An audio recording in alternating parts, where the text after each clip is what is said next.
welcome po ulit sa aming bagong YouTube channel. It's me again, Miss Geraldine Villarasa. Andito pa rin po ako sa bayan po ng San Francisco, Quezon. Meron pa rin po akong i-vlog or ilulocate na isang property. Siya po ay may lawak na 2.9 hectare. Then gilid po siya mismo ng National Highway. Okay po, ang frontage niya po dito sa National, more or less po siya ay 120 meters ang lapad. Then eto na po ang property. Ipapakita ko na po sa inyo ang aking ibibentang property na napakaganda. Yan. Liliban po ako dito para mapasok ko po yung area. Yan, dito po, ayan, may bahay po siya dyan. Sa side na yan, pero may usap na po si seller niyan at saka yung may-ari po ng bahay na yan. Kaya po, labas na po si bibili ng property. Dito po pala sa area, meron po itong sapa dun sa boundaries. Then, ang nyug po niya ay napakarami. Sa ngayon po ay hindi pa po nalulukad, kaya napakarami pa pong nyug.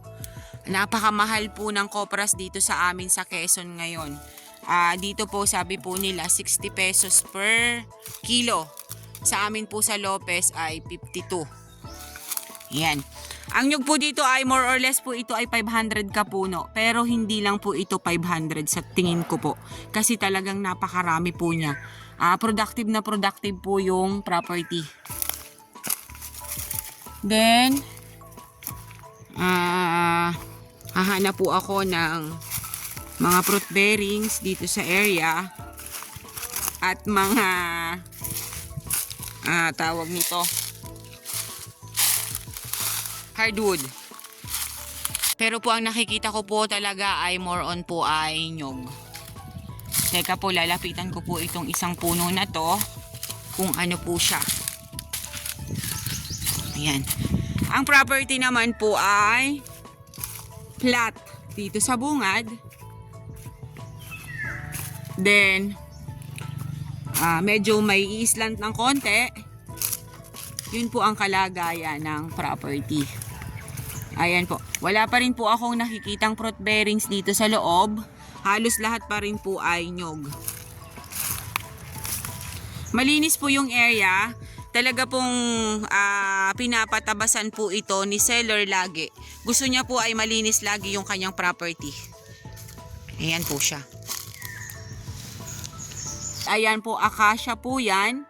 Na 2 puno sa side na yan.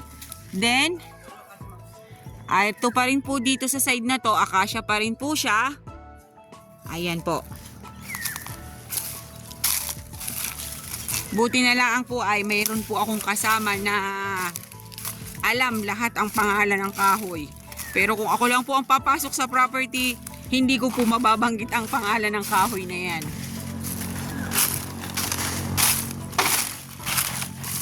Ayan, napakaganda po niya.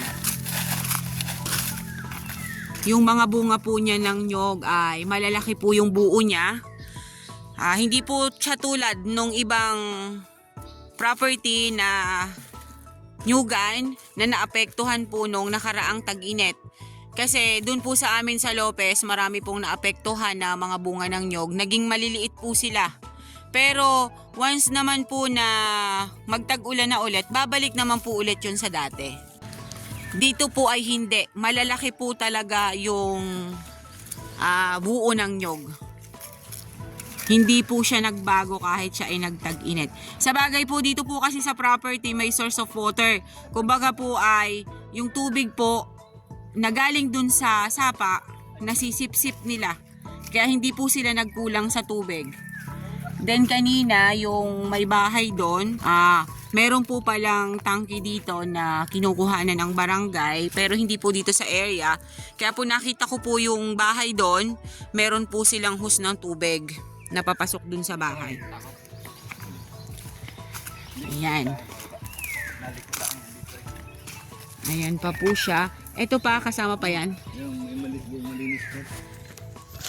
Basta lahat po ng malinis na natatanaw nyo sa video, nakikita nyo sa video, kasama po yan sa 2.9 hectare.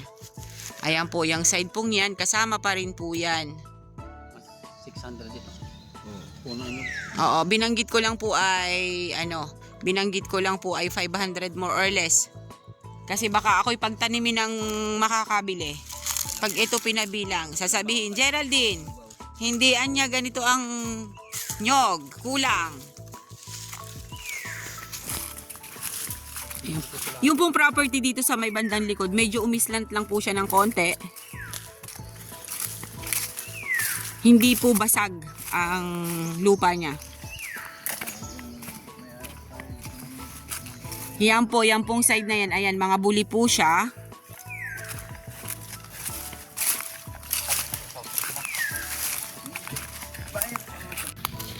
Yan, nandito na po ako sa may bandang likod. Ayan po, medyo po siya umislant dito sa side na yan. Ayan, medyo konti lang naman po. Yang side na yan. Then, ayan, umislant pa rin po dyan sa side na yan. Yang pong malinis na yan. Asan po ang fruit bearings? Ayan po, may isa na po akong nakitang fruit bearings. Ito po ay guyabano. Yung batino ba na yun, kasama pa sa property? Ha? Okay po, may isa po akong hardwood na nakita doon, batino. Kasama pa rin daw po yun sa property, sabi nung aking kasama. Then, bababa po tayo ng konti. Ito po, nag-ano po dito. Semi-slope. Dito po sa side na to. Ayan.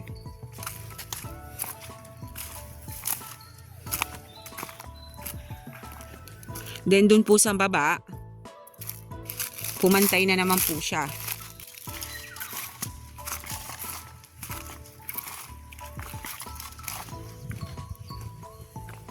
Ayan po siya. Napakaganda po talaga ng area. Productive na productive po siya. Kahit po dito sa bandang likod, punong-puno pa rin po siya ng nyog. Ayan, makikita nyo naman po sa screen nyo. Talagang hitik po ang bunga ng nyog.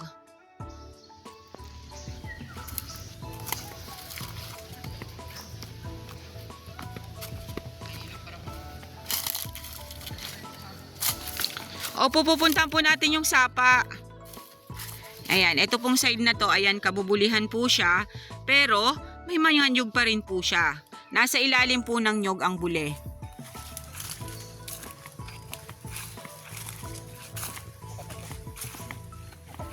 Ayan po, yan pong mga side na yan. Kasama pa rin po yan. Mga buli pa rin po dyan sa side na yan.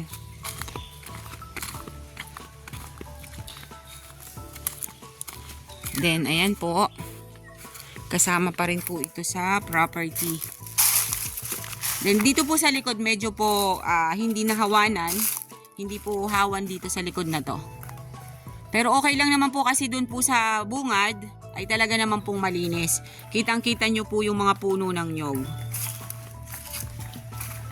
Then, itong sapa na to, Warren, boundaries. Okay po.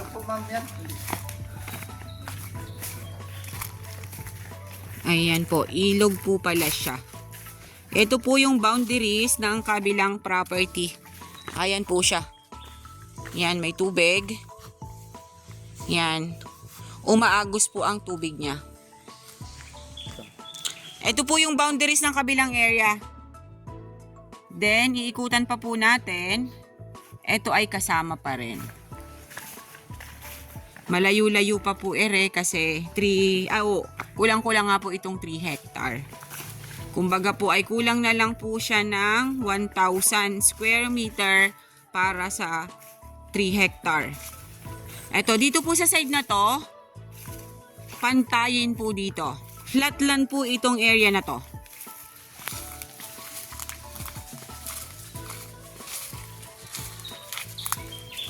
Ayan, mga buli po ang nandito. Sa ilalim po ng mga nyog, nakatanim po ang mga buli. Anong kahoy to, kuya? Gamot ba yan?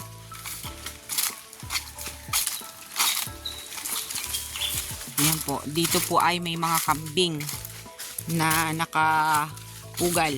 Then, ayan pa po, ayan pa pong naiikutan na yun ng aking camera. Kasama pa po yan sa 2.9 hectare.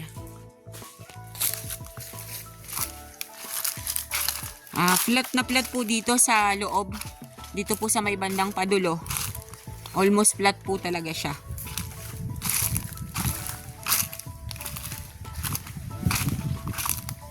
Ayan. Napakaganda po nung area.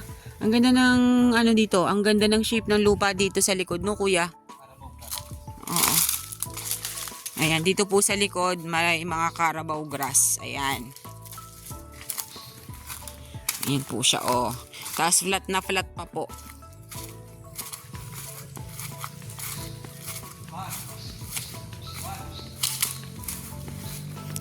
Ayan, dito pa rin po, mga buli pa rin po siya. Then, mga nyog. More on po ay nyog. Yun po yung masasabi ko sa inyo. Then, yun nga, meron pong bamboo or kawayan. Yun po ang nakita ko lang sa area. Tapos, acacia. Eto po, may acacia pa rin po ditong malaking puno.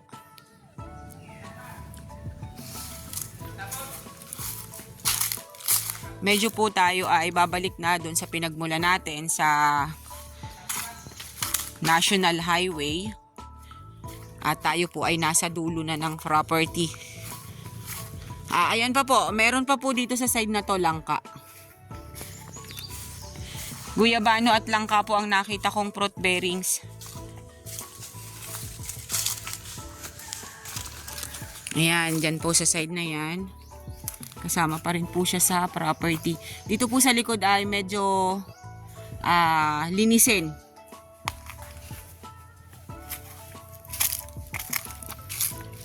Ayan po, kahit po siya maraming tanim na buli, ang nyug po ay napakarami pa rin. Nasa ilalim po ng nyug ang buli. Kaya ang nyug po dito ay kompleto po ang tanim. Kaya hindi lang po ito papalo sa 500 kapuno. Langka ba? Nabanggit ko na kuya. Ayan, dito po sa side na to, flatland pa rin. Then babalik na po tayo dun sa pinanggalingan natin. Medyo po naikot ko na po yung bandang likod.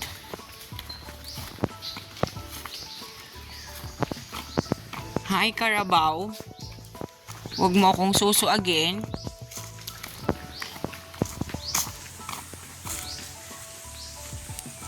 Ayan, ayan po ang ilog ulit. Papakita ko po ulit sa inyo. Okay guys, sabihin nyo na po ang property namin. Dito po ito sa San Francisco, Quezon. 2.9 hectare along National Highway. Ang frontage po niya sa highway is 120 meters. Then, ang nyug po niya is more or less po ay 500 kapuno. Then, ang lupa po niya ay papantay, is semi-slope, then pantay ulit. Then, ang kahoy po niya ay batino at acacia. Then, ang fruit bearings po na nakita ko dito, guyabano at langka. Yun po din, ang source of water po niya is ilog. Yung about naman po sa electricity, wala po tayong problema kasi nasa gilid lang po siya ng highway. Okay po, once again po ako po ulit ang inyong site locator, si Miss Geraldine Villarasa. Muli po akong maglalambing sa inyo, paki-like and share po ng aking mga video. And paki-subscribe na rin po ng aming bagong YouTube channel.